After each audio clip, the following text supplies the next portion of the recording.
Hello friend, welcome to my channel CK study 91।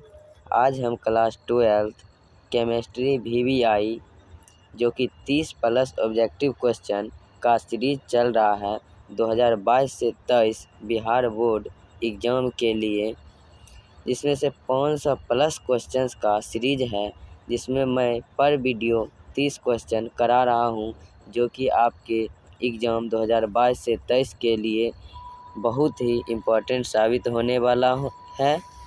तो मैं class 12 physics, chemistry, long question, short question और objective का play list भी बना दिए हैं। यदि आप चाहते हैं सभी वीडियो हमें एक साथ मिल जाए और सब्जेक्ट वाइज, तो आप हमारे चैनल को सब्सक्राइब करें, वीडियो को लाइक करें और वीडियो को देखें। यदि अच्छा लगे तो वीडियो को लाइक करें और अपनी तैयारी को बहुत बढ़िया तरह से करें। तो हम क्वेश्चन की तरफ बढ़ते हैं। तो पिछले वीडियो में मैंने 30 क्वेश्चन तक करा चुका हूं, तो आज मैं 31 नंबर क्वेश्चन से करूंगा। तो क्वेश्चन नंबर 31 हमारे सामने है। कहता है कि रासायनिक अधिशोषण अभिक्रिया एक होती है। रासायनिक अधिशोषण अभिक्रिया एक कैसी अभिक्रिया होती है? तो अनुत्क्रमण्य अभिक्रिया होती है। आज का सेशन बहुत ही इम्पोर्टेंट होने वाला है, तो आप ध्यान से देखेंगे सेशन को और बताएंगे कि सेशन आपको कैसा लगा है कमेंट करके। तो देखिए, बहुत ही इम्पोर्टेंट क्वेश्चन को लेकर आए हैं। बात्या भट्टी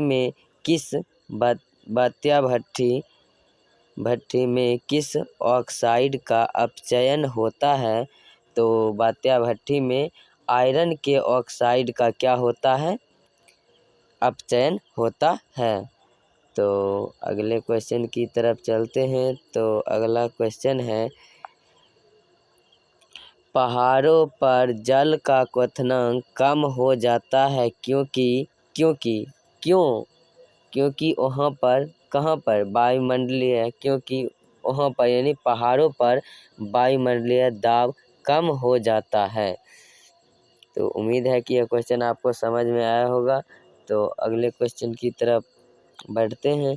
तो आज का 34 नंबर क्वेश्चन है, रवादार ठोस होता है तो क्या होता है? रवादार ठोस हीरा होता है। यदि यहीं पर आपको पूछ लिया जाता बेरवादार ठोस, बेरवादार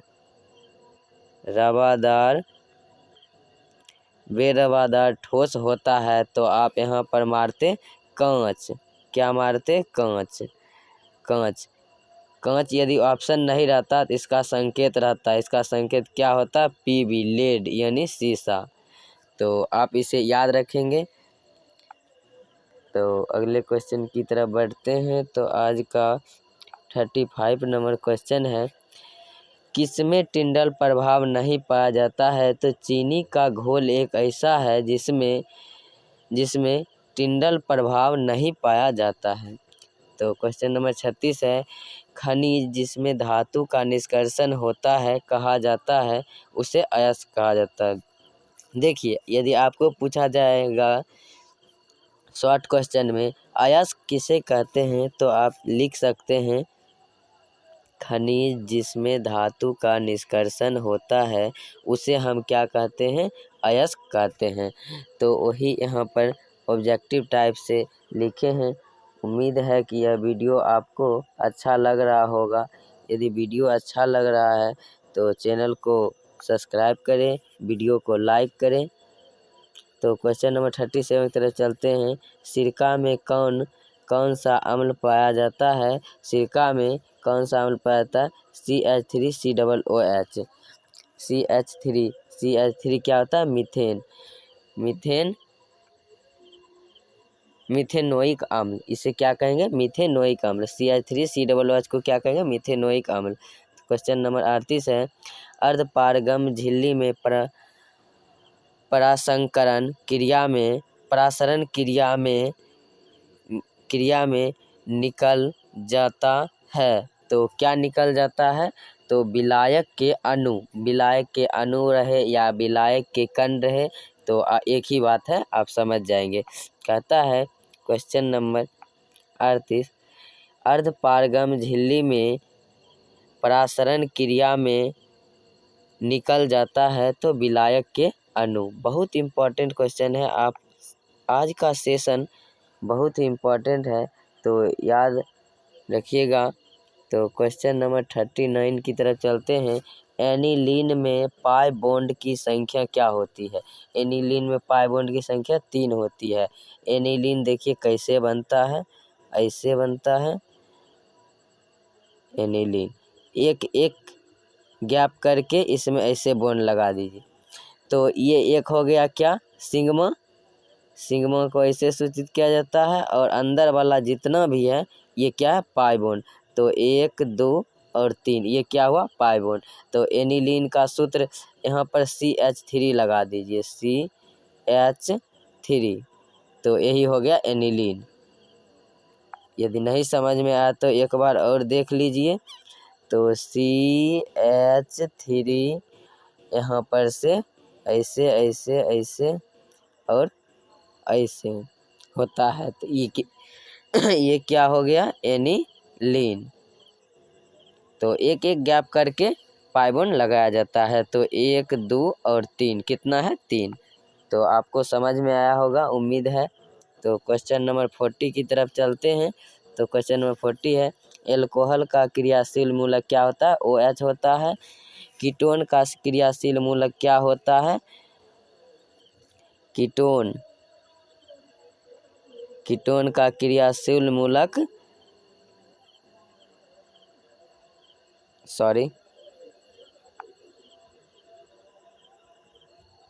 कीटोन का क्रियाशील मूलक क्या होता है? तो कीटोन का क्रियाशील मूलक ऐसे है, C डबल बॉन्ड ऊपर में O। तो ये हो गया कीटोन का क्रियाशील मूलक। ये हो गया एल्कोहल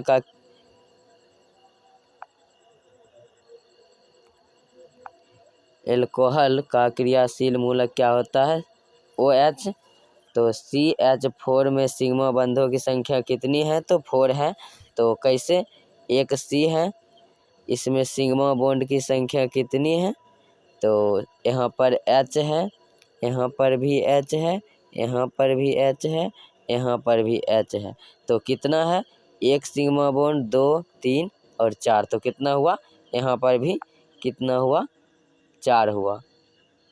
तो उम्मीद है कि आपको समझ में आया होगा। तो अगले क्वेश्चन की तरफ बढ़ते हैं। तो अगला क्वेश्चन आपके सामने है कि लोहे का मुख्य अयस्क होता है। तो लोहा का मुख्य अयस्क मैग्नेटाइट, सिडेराइट, हेमेटाइट।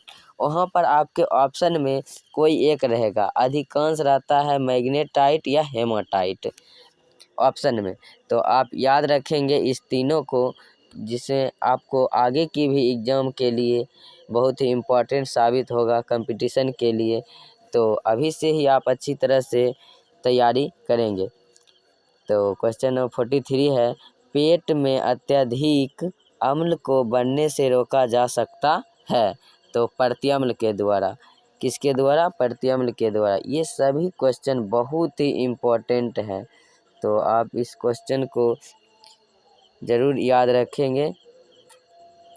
तो क्वेश्चन नंबर 44 है कि कार्बोहाइड्रेट जो जलांशित होकर 3 से लेकर 10 मोनोसैकेराइड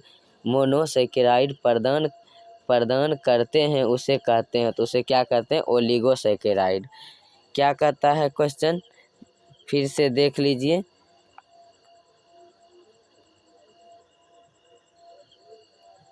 क्वेश्चन को मैंने छोटा कर दिया हूँ, अब दिखेगा आपको। कहता है कि कार्बोहाइड्रेट जो जलांशित होकर 3 से लेकर 10 मोनोसैकेराइड इकाई प्रदान करते हैं उसे कहते हैं, उसे ओलिगोसैकेराइड कहते हैं। तो क्वेश्चन नंबर 45 है, उजला तथा पीला फास्फोरस होता है तो यह अपरूप होता है। बहुत ही इम्पोर्टेंट क्वेश्चन है, ये सभी क्वेश्चन बहुत ही इम्पोर्टेंट है। तो क्वेश्चन नंबर 46 की तरफ बढ़ते हैं। तो क्वेश्चन नंबर 46 है, अमोनिया आर्द्र लाल लिटमस पत्र को किस रंग में बदल देता है? तो नीला रंग में बदल देता है। अमोनिया लाल लिटमस पत्र को किस रंग में बदल देता है? तो नीला रंग में बदल देता है। तो क्वेश्चन नंबर 47 की तरफ बढ़ते हैं। तो क्वेश्चन नंबर 47 है, डेटॉल का उपयोग किया जाता है तो प्रतिरोधी में। डेटॉल किस में उपयोग किया जाता है? जब किसी को कुछ चीज़ कट जाता है, चोट लग जाता है, खून बहने लगता है, तो वहाँ पर डेटॉल का उपयोग करते हैं, तो उसी को ही क्या कहते हैं? प्रतिरोधी। तो अगले क्वेश्चन की तरफ बढ़ते हैं। तो अगला क्वेश्चन है हमारे सामने, कह रहा है कि एल्कोहल बनने में एल्केन के एक हाइड्रोजन को किस ग्रुप द्वारा प्रतिस्थापित किया जाता है? तो हाइड्रोक्सिल ग्रुप द्वारा। फिर से देख लीजिए, एल्कोहल बनने में एल्केन के एक हाइड्रोजन को किस ग्रुप द्वारा प्रतिस्थापित किया जाता है? मतलब किस ग्रुप द्वारा उसे हटाया जाता है? तो हाइड्रोक्सिल ग्रुप द्वारा। तो क्वेश्चन नंबर 49, नाइट्रोजन और ऑक्सीजन एक कैसी धातु है, कैसी पदार्थ है? तो नाइट्रोजन और ऑक्सीजन क्या है? तो एक अधातु है। तो याद रखेंगे आप। तो क्वेश्चन नंबर 50 की तरफ चलते हैं। तो क्वेश्चन नंबर 50, कौन सी गैस है जो एकल परमाणविक होता है? तो यह एक हीलियम ऐसी गैस है जो कि एकल परमाणविक होती है और यह सबसे हल्की गैस होती है, जिसके कारण इस गैस को यानी हीलियम गैस को वायुयान की टायरों में भरा जाता है। तो क्वेश्चन नंबर 51 की तरफ चलते हैं। एक फैराडे में विद्युत कितने कूलम्ब के बराबर होता है? तो एक फैराडे में विद्युत कितने कूलम्ब के बराबर होते हैं? यहाँ भी है, इसे काट दीजिए, यहाँ लिख लीजिए में। क्या एक फैराडे में विद्युत कितने कूलम्ब के बराबर होते हैं? 96,500। बड़ी ही इम्पोर्टेंट क्वेश्चन है, तो याद रखेंगे आप। तो सबसे सुक्रोज का सूत्र क्या होता है? तो सुक्रोज का सूत्र C12H22O11 होता है और चीनी का भी सूत्र यही होता है, C12H22O11। सुक्रोज यानी चीनी को ही सुक्रोज कहा जाता है, तो याद रखेंगे। क्वेश्चन नंबर 53 है, CH3COOH का IUPAC नाम क्या है? तो CH3COOH को क्या बताए थे हम? मिथेनोइक एसिड या मिथेनोइक अम्ल। तो इसे क्या कहते हैं? इथेनोइक अम्ल। क्या कहते हैं? इथेनोइक अम्ल। CH3COOH का IUPAC नाम क्या है? इथेनोइक अम्ल। तो अगले क्वेश्चन की तरफ बढ़ते हैं। तो आज का क्वेश्चन है 54, आवर्त सारणी के द्वितीय आवर्त में तत्वों की संख्या कितनी होती है? तो तत्वों की संख्या 8 होती है।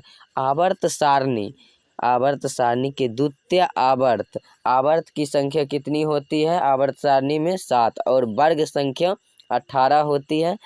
तो आप याद रखेंगे कि आवर्त सारणी में आवर्त की संख्या कितनी होती है? 7 और वर्ग या समूह कितना होता है? 18। तो आप इसे याद रखेंगे। तो आगे की तरफ बढ़ते हैं। तो अगला क्वेश्चन है कि 55 नंबर, ओलियम में H2SO4 के साथ कौन सा अवयव उपस्थित होता है? तो SO3। क्या होता है? SO3।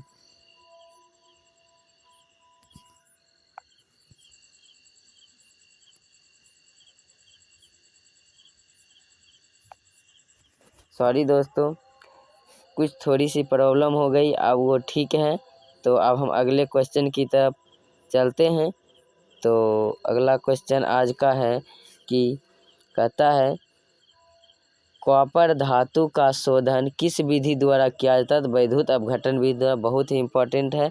तो क्वेश्चन नंबर है कितना 57। H2SO4 है एक क्या है? द्विभाषिक अम्ल। तो द्विभाषिक अम्ल ऐसे लिखा जाता है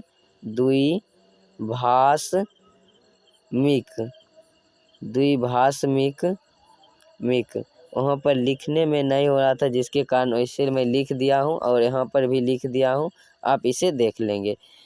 तो कहता है H2SO4 है एक क्या? द्विभाषिक अम्ल। हीलियम का सूत्र क्या होता है? बहुत बार एग्जाम बिहार बोर्ड ने टारगेट किया है इस क्वेश्चन को, तो आप इसे याद रखेंगे, क्या होता है? He।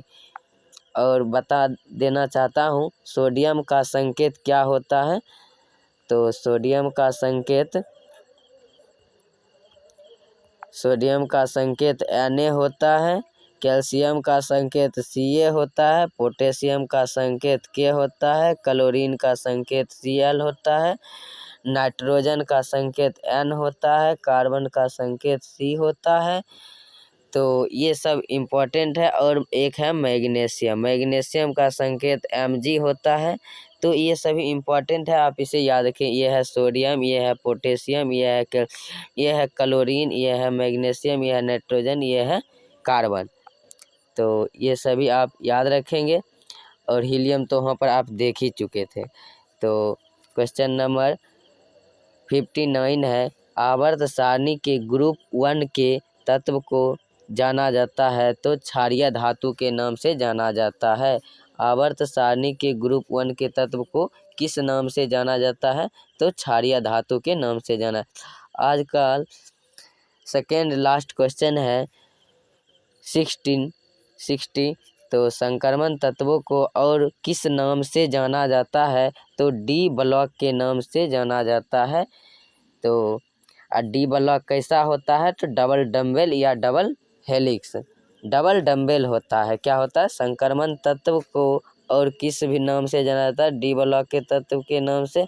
और डी ब्लॉक के तत्व क्या होते हैं? Double dumbbell. आप याद रखेंगे, ये क्वेश्चन भी बनता है और पूछा भी गया है बहुत बार। तो शुद्ध जल का pH मान क्या होता है? तो 7 होता है, आपको याद होगा। इसी तरह आप याद रखेंगे दूध से दही बनना कैसी अभिक्रिया है? तो यह एक रासायनिक अभिक्रिया है।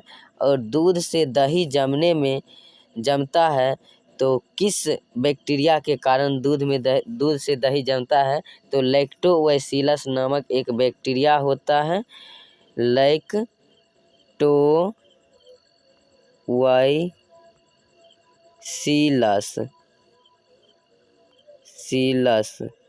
लैक्टोबैसिलस नामक एक बैक्टीरिया होता है जिसके कारण दूध से दही जम जाता है। तो उम्मीद है कि यह वीडियो आपको अच्छा लगा होगा। यदि यह वीडियो आपको अच्छा लगा है तो प्लीज़ हमारे चैनल को सब्सक्राइब करें, लाइक करें, वीडियो को लाइक करें। यदि अभी तक हमारे चैनल से नहीं जुड़े हैं, यदि वीडियो आपको अच्छा लगा तो आप अपने दोस्तों को शेयर करें। थैंक यू, धन्यवाद। जय हिंद, जय भारत।